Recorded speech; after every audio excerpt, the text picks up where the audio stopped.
Are you ready to learn something new with Will today? ચાલો જાણીએ વિલનો જાદુ. Most people think will is only for future tense, but wait, it's much more powerful. It shows decision, promise, and determination too. Let's see some examples. I will call you later. હું પછી તને call કરીશ. I will never give up. હું ક્યારે હાર માનીશ નહીં. I will help you, don't worry. ચિંતા કરીશ નહીં, હું તારી મદદ કરીશ. I will always support you. હું હંમેશા તારો સાથ આપીશ.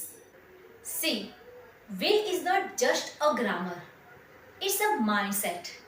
From today, use will not just about to talk the future.